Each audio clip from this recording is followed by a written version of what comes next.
Chris in Kitchener. You're on 570 News. What's your thought or comment? Hi, Jeff. How are you? Good. Go ahead. First, I want to thank you for dedicating more time this year on this subject. It's rarely talked about, in my opinion, but I wanted to touch on a couple of things about your show last year. Basically, it was... Wait a minute. Last year? Yes. Chris, I can't remember what I had this morning at 7 o'clock for breakfast. Okay, go ahead, man. You're asking me to remember last year. Go ahead.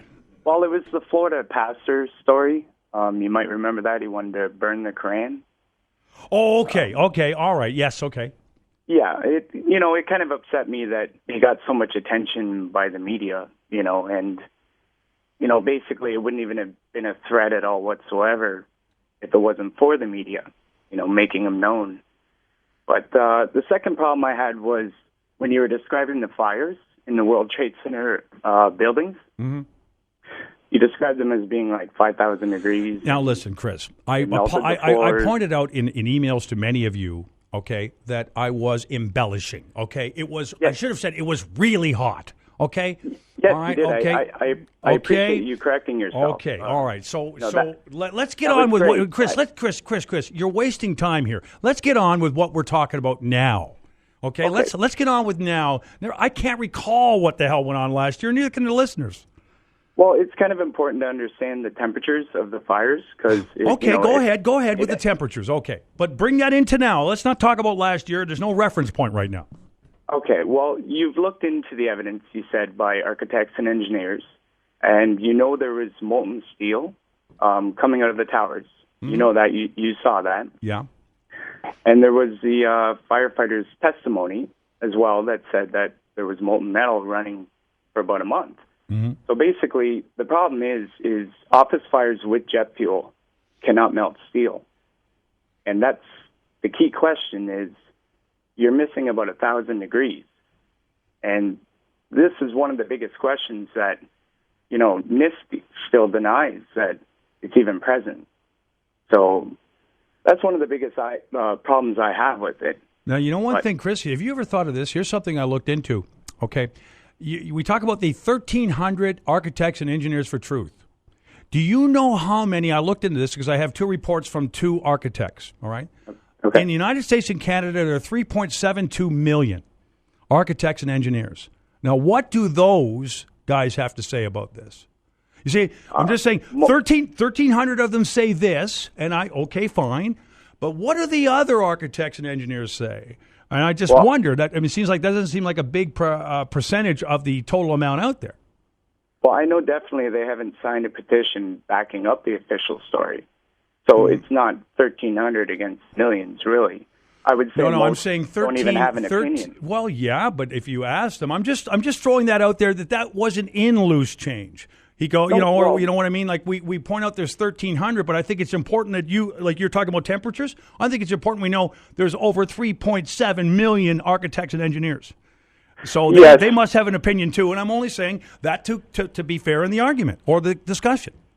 Yes, but the 1,500 architects and engineers that have signed the petition, they really have nothing to lose. Mm-hmm. Yeah. Or nothing to gain from this is what I meant, and everything to lose, right? So, most of these other architects and engineers probably don't even care, don't even know about Building 7, so it's not really fair to line that many people, a million people, like 1,500 that have dedicated their lives to this, right? Well, you know what? Chris, I have a problem with people dedicating their lives to this. There's got to be more to life than just this. I mean... Well, sure there is, but Chris, matter. Chris, are you're going to go with the school of thought, and nothing wrong with this, that this was an implosion and a controlled implosion, and the planes had nothing to do with it? Well, the planes obviously had a little bit to do with it, but okay, I listen to the experts, and if you believe the government might be behind something, you don't take their advice, their expert analysis. Okay. You need to go with non-governmental, right? All right. Now, let me ask you this. This is for conversation, right? If you've got the cojones to come on here and talk about your point of view, Why? And I respect that to death. Why is it that even the guy behind Loose Change, even Michael Moore, all of these guys will not come out and indict or accuse anybody in particular other than just the government in general if they believe so 100% in what they're saying? I can't even get guys, and I'm glad you're here, people that write me emails like crazy. I say, is it so important to you? Come on the show. Leave me a message on my machine. Do anything, I'll get you on. They don't want to do it. I don't get that. Well, I can't speak for Michael Moore or, the Loose Change fellas, but, it's been well known that, it's not the whole government. I mean, it's elements within the government, right? But who? Most of us are well aware that there's a government behind the government. And these are the people that you never really get to know about, right? And is that the New World Order?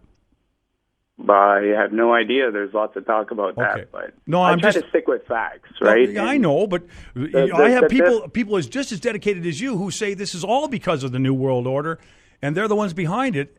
And they agree with you on everything. It's just who's in charge.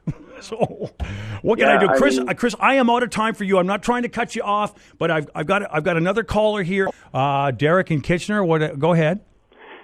Hey Jeff, how are you doing today? Good man. Go ahead. What do you think? I'm going to comment about. I don't know if you know about this, but there's Toronto hearings, international hearings on the events of September 11th. Mm-hmm. They're happening September 8th, 9th, 10th, and 11th.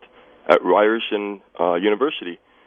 There's going to be quite a few high-profile people there. Michael Kiefer, I don't know if you know who he is, professor in English at University of Guelph. Let's see, Matthew Witt from the University of Laverne.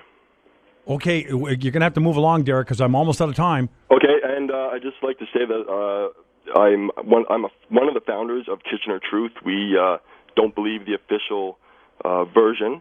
And there's also one of the panelists actually is Fernando. I can't say his name. Imposimento. All right, Derek. Okay, stop right there. All right, yes, you call my producer, okay, and you get your butt in here next Monday. In here, and I'll give you time. You get in here next Monday in studio on television with me, and you can represent your group and everybody else on the air. I'm not representing a group. I'm just saying what is happening in Toronto. I know, buddy, but you said you represent a group here.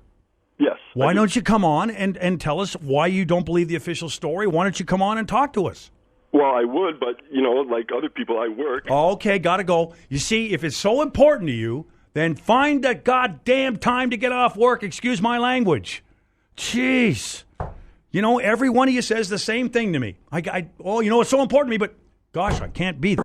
May I say again, if you're interested in coming on the air and talking about your theories, your alternate scenarios, just call us and we'll make the time for you. Ask them to give you 15 minutes off work for Pete's sakes if it's so important to you. Come on. Put your money where your facts are. This is 570 News.